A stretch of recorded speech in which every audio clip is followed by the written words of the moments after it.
पुणे में शराब के नशे में चूर एक 17 साल के रईस जादे ने कार से कुचलकर 2 इंजीनियर की हत्या कर दी। स्थानीय लोगों ने उसकी धुनाई कर पुलिस के हवाले किया, लेकिन जिस रफ्तार से अपनी 4 करोड़ की पोर्शे कार से कुचलकर उसने मध्य प्रदेश के 2 इंजीनियर को मार डाला, उसी रफ्तार से उसे जमानत भी मिल गई। इसके बाद मामला इतना बढ़ा कि आखिरकार पुलिस को उसके पिता और पब मालिक पर कार्रवाई करनी पड़ी।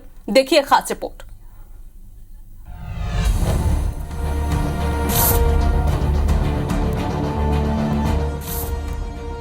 तेज से 12 की जिसमें से बचने का कोई चांस नहीं लगा,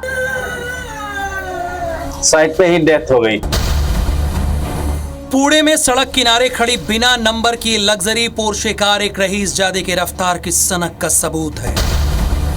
एक बड़े बिल्डर के नशेड़ी नाबालिग बेटे ने शनिवार रात सड़क पर कोहराम मचा दिया। रात करीब 2:15 बजे होंगे जब रईस जादा नशे में धूत होकर पब से निकला।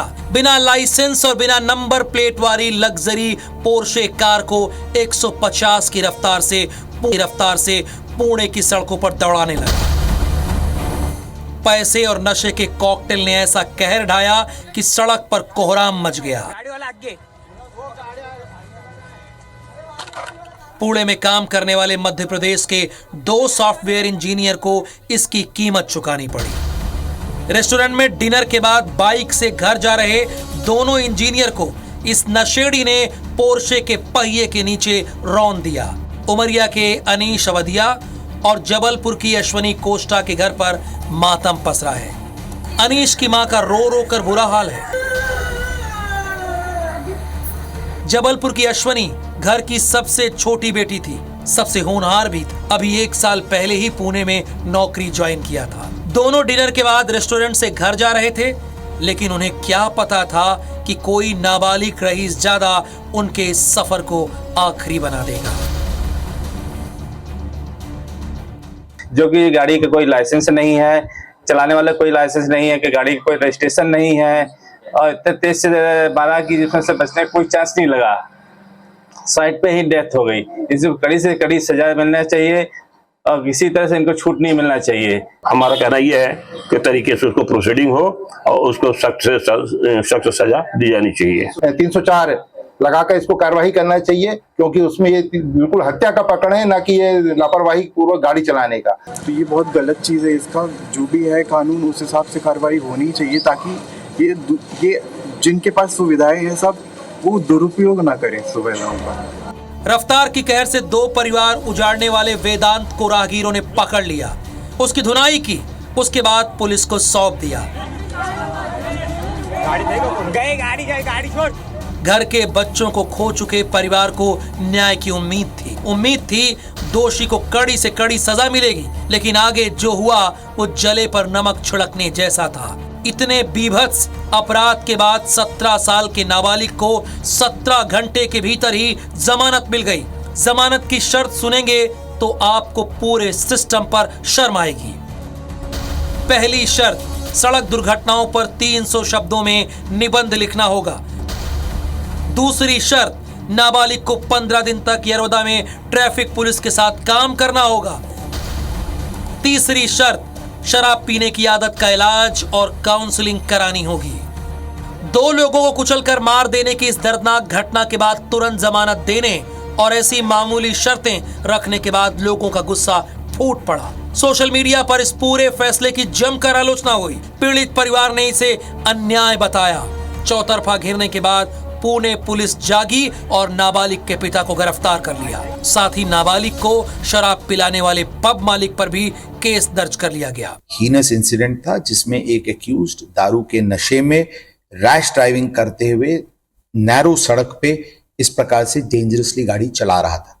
हमने उसके फादर, एक्यूज्ड के फादर को सेक्शन 75 जुवेनाइल जस्टिस एक्ट के तहत उसके विरुद्ध कार्रवाई की। साथ साथ जो पब ओनर्स और मालिक है जिन्होंने माइनर को, अंडर एज को अल्कोहल सर्व करवाया, उनके विरुद्ध हमने सेक्शन 77 जुवेनाइल जस्टिस एक्ट के तहत कल कार्रवाई की है।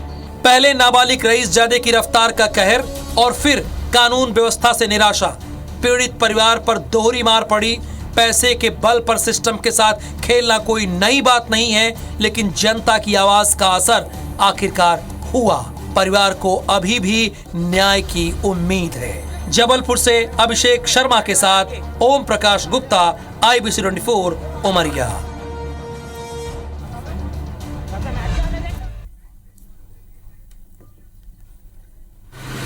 नाती है, सबसे बड़ा नाती है। ओम प्रकाश हमारा बड़ा पुत्र है, उसका पुत्र है अनीश अवधिया। यहाँ से पढ़ने के बाद वो पूरा पढ़ने गया था, 4 साल पढ़ाई करने के बाद सॉफ्टवेयर इंजीनियर हो गया और वहीं 2-2.5 साल से नौकरी करने लगा। और नौकरी जब करने के बाद कुछ उसको आमदनी होने लगी तो अपने छोटे भाई को भी बुला लिया। आर्थिक समस्या ठीक नहीं थी तो अपने छोटे भाई को भी शिक्षा ग्रहण कराने के लिए वहाँ बुला लिया और दोनों वहीं रहने लगे। 19/5/24 को रात को किसी पार्टी में वो गया हुआ था। जब पार्टी से वो लौट रहा था तो पीछे से काफ़ी स्पीड से करीब 2.5-3 करोड़ की गाड़ी थी। कोई वहाँ का बहुत बड़ा बिल्डर था, उसका नाबालिग लड़का जो 17 साल से करीब ज़्यादा ही था, नाबालिग लड़का, उसमें उसके पिताजी वगैरह भी थे। गाड़ी का रजिस्ट्रेशन भी नहीं था, ना नंबर था, ना लड़के का ड्राइविंग लाइसेंस था। उसने दारू भी पी रखा थी और काफ़ी स्पीड से 240 की स्पीड में गाड़ी चलाया गया, जिसके कारण से मोटरसाइकिल में टकरा गई और उसमें से हमारा जो नाती है उसमें एक्सीडेंट घायल हो गया। उसमें एक और लड़की भी थी, वो दोनों घायल हो गई और वहीं पता चला कि वहीं वो ख़त्म हो गए। तो क्या परिवार मांग करता है इस घटना के बाद? हम भी मांग करते हैं कि शासन के द्वारा जो हमारे बच्चों को नाती को क्षति हुई है उसको भरपाई की जानी चाहिए। और दूसरा हम ये देख रहे हैं कि महाराष्ट्र और MP मध्य के बीच में मध्य से जो भी वहाँ जाते हैं, काम करने जाते हैं, तो वहाँ के लोगों द्वारा काफ़ी, चाहे बड़े अधिकारी हों या पूंजीपति हो, भेदभाव के दृष्टिकोण से देखा जाता है और प्रचारित किया जाता है। तो कोऑपरेट नहीं कर रही वहाँ की पुलिस? और पुलिस किसी प्रकार का ऑपरेट नहीं करे, ना पुलिस वाले ऑपरेट कर रहे हैं, ना हॉस्पिटल स्टाफ के ऑपरेट कर रहे हैं, किसी प्रकार का सहयोग कर रहे हैं। क्या नाम दादा आपका? आत्माराम अवधिया, एडवोकेट। मेरा भाई जो है वो नॉर्मल स्पीड से, बहुत चलती फिरती रोड है, वहाँ कोई ट्रैफिक नहीं रहता है, उस रोड से मेरा भाई बहुत ही, जैसा कि आपने CCTV में देखा होगा, बहुत ही नॉर्मल स्पीड से मेरा भाई चलता है। और पीछे से एक बहुत लग्जीरियस कार आती है पॉर्श, और वहाँ से उसको इतनी 200 या 200 के ऊपर की स्पीड में उसको वहाँ से ठोकर चली जाती है। मेरे भाई के साथ जो हुआ वो आप सबने तो देखा ही है। इसके लिए मैं आपसे और महाराष्ट्र सरकार से ये मांग करना चाहती हूँ कि मेरा भाई पुणे गया हुआ था पढ़ाई करने के लिए। वो इतना ब्रिलियंट था कि पढ़ाई करते करते ही उसकी जॉब लग गई। हमारी इकोनॉमिकल कंडीशन ठीक नहीं है। हम लोगों ने जैसे उसको पढ़ाया लिखाया, इतना पैसा उसके ऊपर लगाया, कोई भी माँ बाप को यही सोचकर पैसा लगाते हैं कि हमारा बेटा कल को कुछ बनेगा, कुछ पढ़ेगा और आगे जाकर जॉब करेगा और अपने माँ बाप का सहारा बनेगा। यही सोचकर हमने अपने भाई का एडमिशन करवाया पुणे में, उसको जॉब दिलवाई, जॉब उसको उससे मिली जॉब, और वो इतना ब्रिलियंट था। इसके बाद जब उसकी जॉब लग गई तो वो जॉब करने लगा, लेकिन साथ में जो परिवार की मेंटली कंडीशन है आज उसके साथ घटित हुआ है, उसके साथ परिवार ने एक अपना जो भी उसको क्षतिपूर्ति हुई है उसकी तो कुछ क्षतिपूर्ति तो कुछ कर नहीं सकता कोई, जो भी उसको आज हार्म हुआ है हमने अपने घर का बेटा खो दिया जो सबसे बड़ा बेटा था। लेकिन जो भी इकोनॉमिकल कंडीशन हमारी ख़राब है तो मैं महाराष्ट्र सरकार से बोलना चाहूँगी कि आप हमें एक बेहतर सपोर्ट दीजिए जिससे हमको एक जो हमारा जस्टिस है वो हमको मिल सके, जो एक्चुअल में मिलना चाहिए।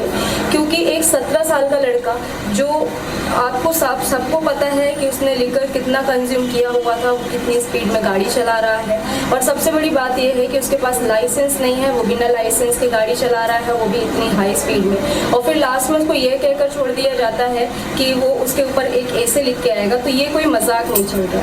मेरे भाई की ज़िंदगी के साथ ये बहुत बड़ा मजाक है और मैं नहीं मानती कि हमारे कॉन्स्टिट्यूशन में ऐसा कोई सिस्टम है जहाँ पे हमारे कॉन्स्टिट्यूशन में इतना कुछ इतना ब्रॉडली दिया हुआ है कि यहाँ से कोई भी दोषी जो है वो ऐसे बच के नहीं जा सकता। तो मैं महाराष्ट्र सरकार से निवेदन करती हूँ कि मेरे भाई के लिए जितनी भी हो सके उतनी आप मदद कीजिए।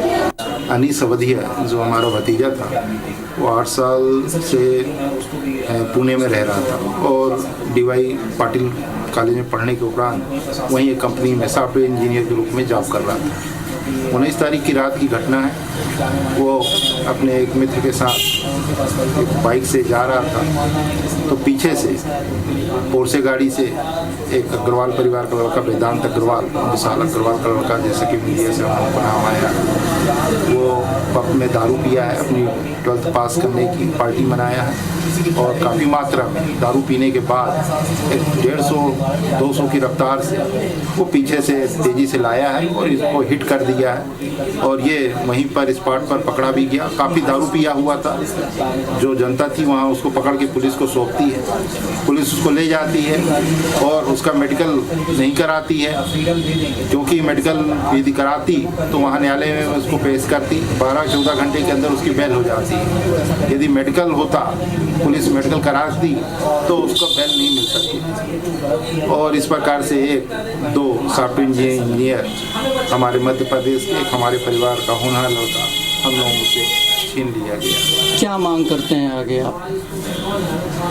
हमारा महाराष्ट्र गवर्नमेंट से और महाराष्ट्र पुलिस से ये दरख्वास्त है कि जो विवेचना में वास्तव में जो धाराएं लगानी चाहिए वो नहीं लगाई गई। ये 304(1) जो बेलेबल ऑफेंस है, ये 304 का ऑफेंस है जो नॉन बेलेबल है, ये धारा इनको लगाना चाहिए। जैसा कि मैंने पुलिस कमिश्नर के बयान में देखा कि हम नॉन हीनियस ऑफेंस है तो नॉन बेलेबल धारा 304 लगाएंगे, जो दिख नहीं रही। यदि लगाए होते तो उसकी गिरफ्तारी होती पुनः और पुनः उसको न्यायालय में पेश किया जाता।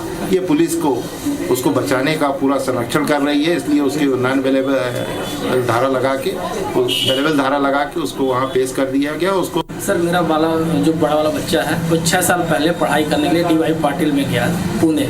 बहुत स्ट्रगल करके हमने उसे पुणे में एडमिशन दिलवाया और वो फिर 3-4 साल अपना काम करके, पढ़ाई करके जो भी हासिल किया तो उसको सर्विस मिली। वो बढ़िया सर्विस कर रहा था, एक इंजीनियर पद पे था पुणे पे।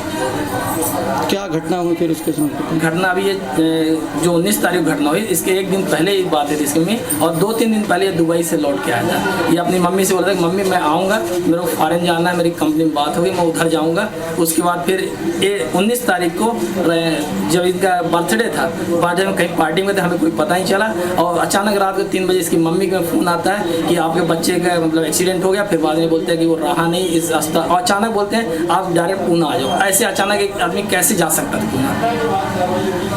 तो क्या अभी जो गाड़ी का पता चल रहा है कि गाड़ी जो है वो इंश्योर्ड नहीं थी, रजिस्ट्रेशन नहीं था गाड़ी का, क्या है उसके बारे में? गाड़ी के बारे में मैंने न्यूज़ के द्वारा सुना और भी जो बच्चे लोग हैं उनके द्वारा सुना कि वो गाड़ी बहुत करोड़ों की गाड़ी है और वो गाड़ी में चलाने वाले 4 लोग बैठे थे, जिसमें एक नाबालिग चला रहा था उसको, जिसकी उम्र 17 साल है। ये हमें पता चला 17 साल थी और जो 4 लोगों ने ड्रिंक किया हुआ था। अच्छा, तो परिवार क्या मांग करता है अभी आपको? हमारे परिवार देखिए, किसी को कोई सजा मिलने से हमें कोई फर्क नहीं पड़ा, लेकिन हमारा जो 2 हाथ थे, 2 हाथ में बड़ा वाला बच्चा हमारा कमाने वाला था, उसको लाखों की सैलरी जो मिलती रही, उसी से हमारा बच्चा छोटा पढ़ाई करता था। आज वो सैलरी उसकी नहीं मिलेगी, सब तरह से नुकसान हो गया, तो वो कौन भरपाई करे? हम कैसे बच्चे की पढ़ाई आगे करेंगे? हमें ये सरदर्दी हो रही है। अच्छा, तो सरकार जो है वहाँ की कोऑपरेट कर रही है, वहाँ पर पुलिस जो है कोऑपरेट कर रही है? नहीं, मैं तो ये नहीं मानता, क्योंकि जिस दिन ये दुर्घटना घटी है उस दिन का दबाव बहुत था। सुनने में भी आया था लाखों रुपये पुलिस वालों में बांट दिए गए और हमारे बच्चों को परेशान किया गया कि 2 बजे आपके इस हॉस्पिटल से बॉडी आप ले करके जाएँ, और हमारा सिर्फ छोटा वाला बच्चा उधर था और कोई इनके ना पुलिस सपोर्ट किया, ना कोई गवर्नमेंट सपोर्ट, कोई सपोर्ट करने को तैयार नहीं हुआ उधर पर। आप कौन है उनके? मैं उनका पिता हूँ। क्या बोलूं, बस मुझे मेरा बेटा दे दे कोई डॉक्टर। मेरा बच्चा चला गया, उसकी क्या गलती थी? उसकी कोई गलती नहीं थी मेरे बेटे की जो चला गया। मेरे बेटू को क्या गलती थी उसकी जो उसने मेरे बेटे को मार दिया? मेरा बच्चा इतना अच्छा था। कब फोन आया था आपके पास? मेरे पास रात के 3 बजे। क्या बोला? और मेरे उसके दोस्त का फोन आया, बोला आंटी अंकल से बात कराइए, अरे इसका एक्सीडेंट हो गया, बहुत सीरियस है। हम लोग इतने दूर बैठे कैसे पहुंचे? बोला जल्दी आ जाइए। उसके बाद क्या बात हुआ? बस ये लोग जल्दी जल्दी निकल गए, उसके पहले हम लोगों को कुछ भी नहीं पता था। कब कब से जॉब कर रहे थे वहाँ, कब से रह रहे थे? 2 साल 3 साल हो गया उसको जॉब करते वहाँ, और अभी वो अच्छी जॉब में था। वो वही एक था हम लोगों का सहारा, सब चीज का चला गया, हमारा सहारा छूट गया। अभी हमने छोटे भाई को ही पढ़ाता था, अपने छोटे भाई की जिम्मेदारी, हम लोगों की जिम्मेदारी भी वही उठाया था। अब कौन करेगा ये सब? अब कोई नहीं है। मेरा तो छोटा बेटा पढ़ रहा है, अभी उसके लिए भी मेरा कोई नहीं है सहारा।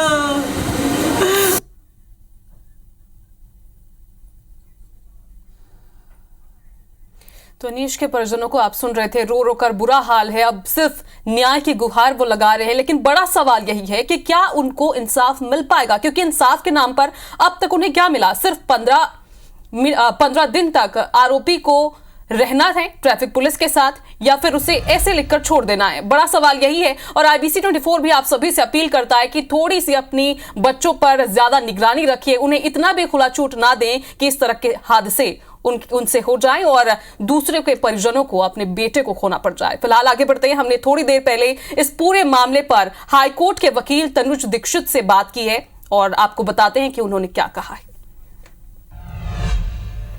मैं कोई माननीय कोर्ट पर कोई टिप्पणी नहीं कर रहा हूं, लेकिन बड़ा आक्रोश है लोगों में। जरा बताइए ये कैसे उसे किस आधार पर जमानत मिल सकती है? देखिए राहुल जी, मैं कल जब ये फैसला आया, जैसे कि सबको पता पड़ा, बेल ग्रांट हुई उस पुणे वाले कांड में, एक्सीडेंट वाले मैटर में, तो मेरे हिसाब से आप हम सहित देश भर के समस्त नागरिक इस तरीके से शॉक्ड होंगे, क्योंकि एक तरफ भारत सरकार जो है कानून, हिट एंड रन कानून में अमेंडमेंट करके पनिशमेंट को और बढ़ाने की कयास करा है, और जो पहले पनिशमेंट 304A में 2 साल तक का होता था, उस पनिशमेंट को बढ़ा करके, उस सजा को बढ़ा करके 10 वर्षों तक के कारावास का किया गया है। भारतीय न्याय संहिता सेक्शन 106 में इसका अमेंडमेंट आएगा। तो हम ये देखते हैं, एक तरफ भारतीय कानून के अंदर, संविधान के अंदर बदलाव करते हुए, जहां भारत सरकार इस तरीके के हिट एंड रन मामलों को और कड़ी सजा मिले इस तरीके के अपराधियों को, वो प्रयास कर रही है, वहीं अदालतें, ऑनरेबल कोर्ट्स इस तरीके के जजमेंट जब देती हैं, तो हमें लगता है कि दोनों जो कानून बन रहा है और जितनी और सख्त कानून बन रहा है, उसकी जितनी देश में आवश्यकता है उसका, लेकिन अगर इस तरीके से जजमेंट होगा तो निश्चित रूप से ये व्यवस्थित नहीं लग रहा है मुझे। जी, एक चीज और, क्या पुलिस की विवेचना पर भी इसमें खामी देखने को मिली? चूंकि 304(1) के एक तो दर्ज किया उन्होंने, 3 परिजनों को कहना है 304 के तहत कार्रवाई होनी चाहिए थी। देखिए क्या होता है, जब भी कभी भी हिट एंड रन के मामले होते हैं तो सेक्शन 279, सेक्शन 337, सेक्शन 378 और 377 इस टाइप की जो धाराएं हैं, ये लगना बहुत अति आवश्यक होती है। लेकिन जब कभी भी सेक्शन 337, 338 अगर इम्पोज करा, साथ में इन पे तो फाइन एंड सजाएं कम है, साथ साथ जब कभी किसी की भी डेथ हो जाती है तो अभी तक 304A में मुकदमा दर्ज होता है, जिसकी हाईएस्ट जो टेन्योर ऑफ पनिशमेंट है वो 2 साल का है अभी। लेकिन क्योंकि मैंने आपसे कहा, भारत सरकार ने कानून में भारतीय न्याय संहिता, अभी क्या है, भारतीय न्याय संहिता जब लागू होगी उसके अंदर सेक्शन 106 के अंदर इस तरीके का हिट एंड रन केस में अगर कोई नॉर्मली मतलब एक्सेप्टेबल पॉइंट पर वहां गाड़ी रोकता है और सब करता है, तो अप टू 7 years के जेल का प्रावधान है। और ऐसा हिट एंड रन का केस करके अगर वो भाग जाता है उस जगह से, उस लोकेशन से, तो 10 साल के कारावास की सजा का प्रावधान है। तो ऐसे में जो कानून है वो, उनकी धाराएं तो सभी पुलिस को लगानी चाहिए। और अगर मान लीजिए पुलिस ने कहीं चूक भी गई है, अगर किसी विवेचना में एक धाराएं नहीं भी लगी है, तो उनके पक्षकार के वकील जो है वो निश्चित रूप से कोर्ट के आवेदन के माध्यम से इन धाराओं में बढ़ोतरी करवा सकते हैं आगे।